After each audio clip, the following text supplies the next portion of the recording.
네, 우리 기도하심으로 튜다 시작하겠습니다. 하나님, 또 한 주를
네, 우리 함께 읽겠습니다. 출애굽기 40장 34절에서 38절. 구름이 회막에 덮이고 여호와의 영광이 성막에 충만하며 모세가 성막에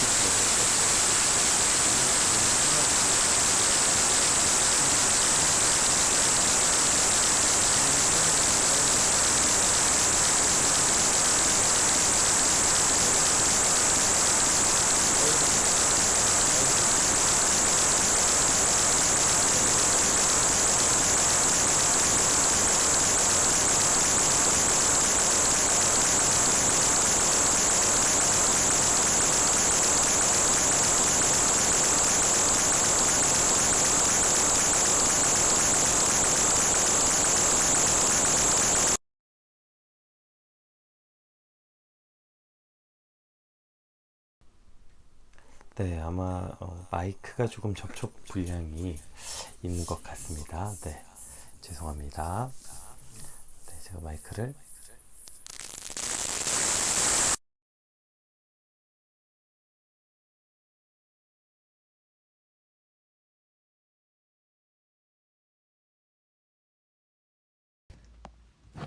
제가 마이크를 빼고 핀 마이크에 문제가 있는 것 같아서요. 제가 이건 다시 확인해 보도록 하겠습니다. 마이크를 빼고 한번 해보도록 하겠습니다. 잘 들리시도록 최대한 크게 해볼게요. 이제 오늘 본문은 출애굽기의 마지막 장, 마지막 단락이죠. 그래서 성막의 최종적 완성됨. 하나님께서 이제 직접 자기 백성의 역사 속으로 들어오셔서 직접 자기 백성의 삶 가운데 거하시며 통치하심을 의미하는 것. 이것이 바로 오늘 본문에 나오는 내용입니다. 34절에서 35절 말씀을 한번 같이 읽어볼까요? 34절에서 35절 말씀. 구름이 회막에 덮이고 여호와의 영광이 성막이 충만하매 모세가 회막에 들어갈 수 없었으니 이는 구름이 회막 위에 덮이고 여호와의 영광이 성막이 충만함이었으며. 그러니까 성막의 모든 건립이 끝났어요. 그래서 이제 33절 어저께 본문에 뜰 문에 휘장을 다는 것으로 하나님께서 모세에게 명령하신 대로 모세와 이스라엘 백성들이 그대로 행했어요. 그것으로 성막 건립이 끝났습니다. 그랬더니 마치 그 성막 건립이 끝나자마자, 그러니까 끝났다가 아니라 끝났고 연결돼서 바로 회막에 구름이 덮이고 여호와의 영광이 성막에 충만하였다. 이제 이렇게 되고 2절에는 그 영광이 충만한 곳에는 모세도 들어갈 수 없는 곳이 됐다. 이렇게 이제 나오고 있죠. 왜요? 이제 비로소 성막이 진짜 성막으로 완성이 된 거예요. 하나님이 그곳에 임재하심으로, 하나님의 영광이 충만함으로 구름 기둥은 그곳에 있다는 것. 그러니까 오늘 봄절 있었던 34절, 35절이 일어나기 전의 성막은 하나님의 명령대로 지어진 천막에 불과한 거죠. 하나님의 명령대로 잘 지어진, 정성껏 지어진 천막에 불과합니다. 그러나 오늘 하나님의 영광이 그곳에 충만하게 임하였어요. 즉 하나님이 그 성막 안으로 들어오셨어요. 하나님이 그 성막 안에 임재하셨어요. 그러므로 이제 그곳이 성막이 된 거예요. 그리고 그 성막의 기능이 온전히 작동하기 시작한 것이죠. 그래서 이제 모세도 들어갈 수 없게 되는 것입니다. 혹시 전자기기 좋아하시는 사람들 한 번씩 겪어봤을 거예요. 막 몇 날 며칠 해서 기계를 조립하고 만들었는데 작동을 안 해. 그래서 막 고민하다 보니까 나중에 어이없이 전원을 안 꽂은 걸 보게 돼요. 그러니까 전원이 안 들어와 있어요. 아무리 정교하게 작업하고 어마어마한 뭐 IT 기술이 들어가면 뭐합니까? 전원이 안 들어가면 전자기기는 작동하지 않아요. 오늘 성막의 완성의 핵심은 아무리 세밀하게 그것을 뭐 만들었고 어찌게 저찌게 했어도 그곳에 하나님이 임재하시지 않았으면 그곳은 성막으로서 아무런 기능을 할 줄 못하는 거죠. 즉 하나님이 임재하셨으므로 그곳에 전원이 들어오는 것. 성막이 드디어 성막으로서의 기능을 하고 성막이 완성되는 핵심. 바로 그곳에 하나님이 오셨는가 오시지 않았는가 이게 핵심인 것입니다. 그럼 오늘 본문은 하나님께서 그곳에 임재하심으로 이제 비로소 성막이 완성되었다. 그리고 성막이 이제 그 기능을 작동하고 있다. 이걸 말하고 있는 것입니다. 구름이 회막에 덮이고 여호와의 영광이 성막이 충만함에 이제부터 성막은 비로소 진짜 성막이 된 것입니다. 이는 지금도 마찬가지 아니겠어요? 저희가 이제 어저께 대면 예배 금지라는 초강수 앞에 어제 수도권에 많은 교회가 큰 혼란을 겪었다고 해요. 뭐 어느 교회는 뭐 그거 뭐죠? 그 법원 판결 나서 대면 예배 뭐 수명까지 된다 아니다 뭐 말이 엄청 많았는데 어쨌든 많은 교회와 많은 목회자와 또 많은 성도들이 갈피를 잡지 못하고 혼동스러운 날을 보냈어요. 그러나 우리가 이 상황에서 잊지 말아야 할 것은 우리의 예배가 뭐 대면이든 비대면이든 뭐 20명이든 30명이든 그 모습과 모양이 어떤 예배를 준비했든지 간에 그곳에 하나님의 임재가 있는가 없는가로 교회가 완성되고 예배가 완성되는 것이지 대면인가 비대면인가 뭐 몇 명까지 되는가로 완성되는 것은 아니라는 거죠. 또 수많은 교회들이 여름 성경학교 수련회들이 취소되는 이 상황 역시 어떠한 사역이든지 아무리 많은 것을 준비했어도 그곳에 하나님이 임재하시지 않는다면 그 모든 사역이 무슨 의미가 있어요? 그건 그냥 행사가 되는 것뿐이죠. 사실 한국 교회는 얼마나 아름다운 건물을 짓는가에 집중했었고 뭐 전 세계에서 제일 큰 교회가 몇 개 강국에 있다 뭐 10개 중에 뭐 몇 개 강국에 있다 또 뭐 가장 몇만 명이 뭐 오늘 초대형 메가처치가 한국에 몇 개가 있다 그런 것들을 자랑하고 뭐 선교사를 뭐 몇 명을 보냈다 이런 것에 뿌듯해했던 사실 기독교의 역사가 있죠.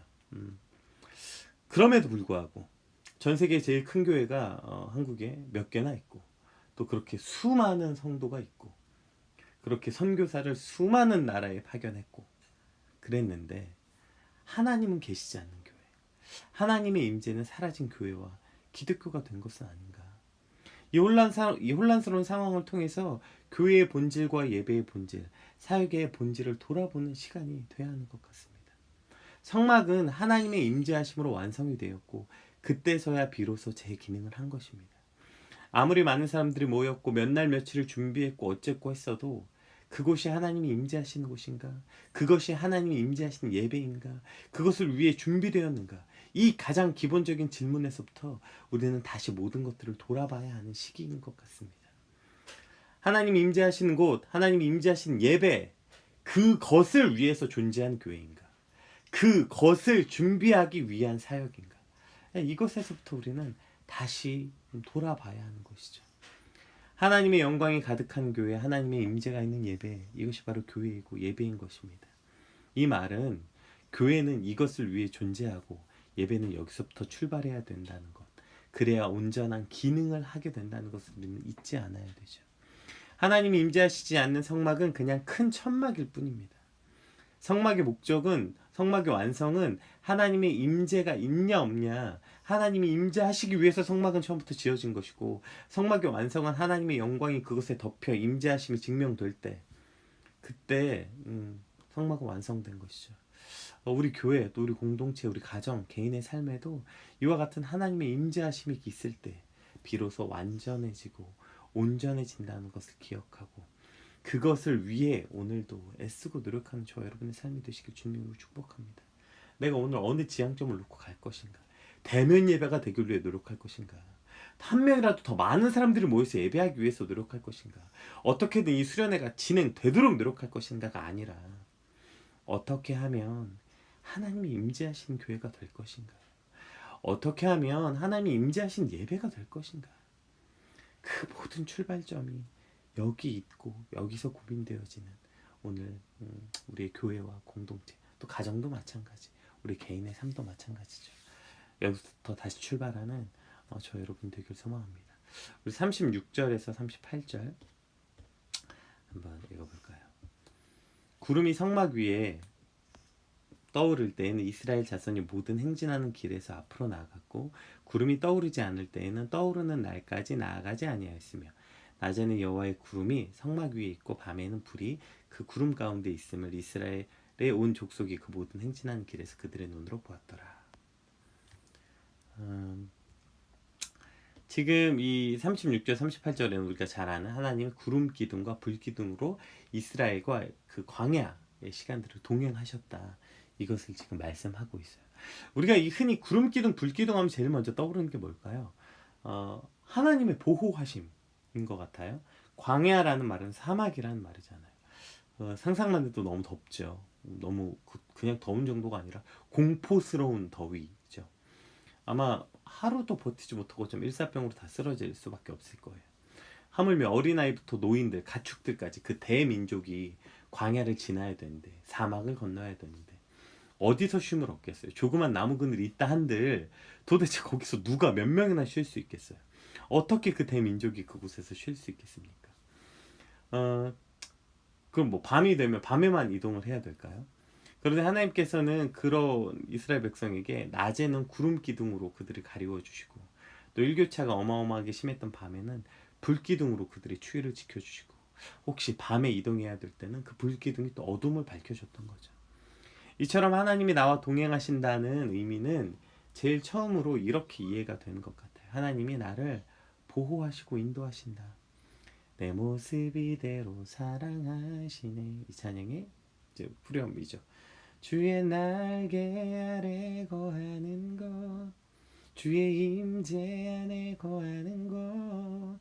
그러니까 주의 임재 안에 거한다는 건 주의 날개 아래 거한다. 그러니까 주의 임재하심이 그 주님과 동행하심이 그렇게 하나님께서 나를 사랑하시고 주의 날개, 그 날개 아래로 독수리가 그 새끼들을 보호하심 같이 우리가 하나님과 동행하신다는 것은 하나님이 그렇게 구름 기둥과 불 기둥으로 우리를 보호하신다 라는 의미로서 저희가 자주 종종 사용하게 되는 것 같습니다. 근데 오늘 본문에는 그 이 강조점이 조금 다른 걸 볼 수 있는 것 같아요. 오늘 본문에 보면 구름이 성막 위에 떠오를 때 이스라엘 자손이 모든 행진하는 길에 앞으로 나아갔고 구름이 떠오르지 않을 때는 떠오르는 날까지 나아가지 않았다. 그러니까 보세요. 이스라엘 백성이 어떻게 했냐면 구름이 떠오르면 자 구름이 떴다 빨리 장막 걷어 다 걷어서 출발. 그리고 구름이 떠오르지 않으면 그곳에 다시 장막을 다 피고 대기. 언제까지? 구름이 떠오를 때까지. 그러니까 오늘 동행하신다는 의미가 조금은 먼저 우리가 물론 그 구름 기둥과 불 기둥이 하나님이 우리를 보호하시는 의미가 물론 존재합니다. 구름 기둥과 불 기둥으로 우리를 보호하셨다는 개념이 존재해요. 그런데 제가 오늘 말씀 준비하면서 이걸 다 찾아봤더니 보호하신다는 의미로 사용한 건 시편 말씀밖에 없더라고요. 그리고 민수기 말씀도 그렇고 출애굽기에 2번이나 나오는데 이 불기둥과 구름기둥이 출애굽기 13장에도 나오고 오늘도 나오고 민수기에도 나오는데 다 이런 의미입니다. 하나님의 보호하심이 아니라 하나님이 그 구름기둥 있으면 출발, 없으면 멈춤. 이것의 의미로 대부분 이 구름기둥과 불기둥을 사용했어요. 우리가 하나님과 동행한다는 것을 제일 처음에 느끼는 개념이 아까 얘기했던 보호하심. 두 번째는 마치 그냥 그 문자 그대로 하나님이 우리 함께 계신다. 그러니까 마치 CCTV나 드론처럼 하나님이 늘 우리를 따라다니면서 지켜보신다라는 의미로 많이 사용되는 것 같아요. 사실 저도 그랬던 것 같아요. 제가 오늘 말씀 준비하면서 되게 참 부끄럽고 망치로 한데 얻어맞은 것 같은 기분은 저 역시 그랬던 것 같아요. 하나님과 동행하십니다. 여러분 우리가 하나님과 동행하는 삶을 살아야 됩니다. 제가 수없이 말하면서 늘 이런 관점으로 말했던 것 같아요. 하나님이 우리와 동행하신다는 거 그래서 우리가 날마다 하나님을 기억해야 된다. 하나님이 나와 함께 있음을 자각해야 된다. 하나님을 느껴야 된다. 늘 이런 관점으로 많이 설교하고 나눴던 것 같아요. 아까 얘기했던 내 모습 이대로 그 찬양같이. 그런데 오늘 본문은 우리에게 하나님과의 동행이라는 개념을 훨씬 더 깊고 훨씬 더 큰 개념으로서 우리를 초청하는 것을 발견합니다. 즉 하나님과 동행한다는 건 그냥 하나님이 우리를 보호하신다는 뜻만도 아니고 그냥 하나님이 우리와 함께 하신다, 하나님을 기억해야 된다, 이 정도 의미가 아니라 그것보다 훨씬 더 확장되고 깊은 개념 뭐예요? 하나님 말씀에 순종해야 된다. 이것이 하나님과 동행이라는 거예요. 하나님과 동행한다는 것은 하나님이 가 그러면 가고 멈춰 그러면 멈추는 삶, 이것이 동행이라는 거예요. 그냥 하나님 손 붙잡고 룰루랄라 가고 하나님 드론처럼 여기 공중에 둥둥 떠서 내가 어딜 가든지 나와 함께하고 나를 따라다니는 하나님이 아니라 오늘 성경에서 말하는 하나님의 임재하심을 경험한 이 백성들은 보세요. 성막을 통해서 하나님의 임재하심을 경험했어요. 하나님이 인도하시는 백성들은 어떤 삶을 살아갔냐면 구름 기둥을 따라가는 거예요. 즉 하나님의 영광을 따라가는 삶. 하나님이 구름 기둥을 통해서 성막에서 자 성막에 구름 기둥이 올라왔어요. 그러면 이제 출발. 근데 만약에 구름 기둥이 떠오르지 않았어 성막 위에. 그러면 다 멈춤. 여러분 그게 몇 날 며칠이 되었을지 아무도 모르는 거 아닙니까? 몇 시간이 될 수도 있고 며칠이 될 수도 있고 몇 달이 될 수도 있고 1년이 될 수도 있죠. 그럼 그냥 기다리는 거예요. 그 떠오를 때까지. 여러분 거기에 이 단순한 말 같지만 그 안에 얼마나 수많은 갈등이 있겠습니까? 왜 안 가지? 먹을 건 떨어져 갈 수도 있고 뭐 마실 물은 없어져 갈 수도 있고 이거 어떡하지? 이제 출발해야 되지 않나? 이쯤 되면 가야 되지 않나? 이제 우리 늙어가고 있는데 언제 가나안에 들어가지? 이 속도대로 내가 살아있을 때 과연 가나안에 들어갈 수 있을까? 수많은 생각과 판단과 이 모든 것들의 가치를 어디에 뒀어요? 자신의 경험, 자신의 생각, 자신의 입장이 아니라 구름 기둥에 뒀다고요. 즉 하나님께 둔 거예요. 그러니까 오늘 본문이 말하는 하나님과 동행하는 삶이라는 건 그냥 그렇게 우리가 주의 날개 아래 거하는 것, 주의 임재 안에 거하는 것, 그냥 그 정도의 개념이 아니라 하나님의 말씀에 따라가는 삶까지가 하나님과 동행하는 삶이라는 것입니다. 오늘 우리가 한 주 동안 여러분 하나님과 동행하는 삶을 사시기 주님을 축복합니다. 근데 하나님이 여러분과 동행한다는 의미는 그저 하나님이 내 삶을 나를 이 광야 같은 세상에서 지켜주시고 구름 기둥과 불 기둥으로 나를 보호하시고 지켜주신다, 그 정도 개념이 아니고 또 하나님이 그냥 어딜 가든지 나와 함께 하신다, 그냥 그래서 외롭지 않다 두렵지 않다 이런 정도의 개념이 아니라 하나님과 동행한다는 것은 내가 하나님의 말씀대로 하나님의 가라고 하면 가고 하나님이 멈추라고 하면 멈추는 삶을 살겠습니다. 이것이 하나님과 함께 사는 삶. 그래서 오히려 하나님과 동행하는 삶은 이 찬양 아닐까요? 주님보다 앞서지 않고 겸손하게. 그러니까 주님과 동행하는 삶은 이런 삶인 것 같아요. 우리가 주님을 이끌어가거나 주님보다 앞서서 주님 이쪽에 이리 오세요, 빨리 와서 나 도와주세요 막 달려나가는 삶이 아니라 멈추는 삶. 사실 지금 셧다운 상태로 이제 시작되지 않습니까? 전국이 다 지금 거의 이제 셧다운 상태로 돌아가는데 그런 생각을 해요. 저희가 이번에 이 셧다운을 맞으면서 여러 사역들이 또 다 멈추고 계획들이 다 멈추는 걸 보면서 이걸 배우는 시간이어야 되는가 보다. 하나님과 동행하는 걸 이렇게 배우는 거구나. 자, 하나님과 동행하니까 두려움 없이 나갑시다가 아니라 하나님과 동행한다는 말 자체가 내 뜻이 아니라 하나님대로 가고 섬을 결정하는 것이라는 거죠. 여러분 세상이 이렇게 셧다운 상태로 두렵지만 하나님이 우리와 동행하시니 그러니 두려워하지 말고 담대히 나아가십시오. 어디든 가십시오가 아니라 여러분 이런 상태이니 하나님의 구름 기둥을 바라보십시오. 하나님이 가라 하면 가고 멈추라 하면 멈추십시오. 이것이 오늘 우리가 하나님과 동행한다는 의미입니다. 생각해 보세요.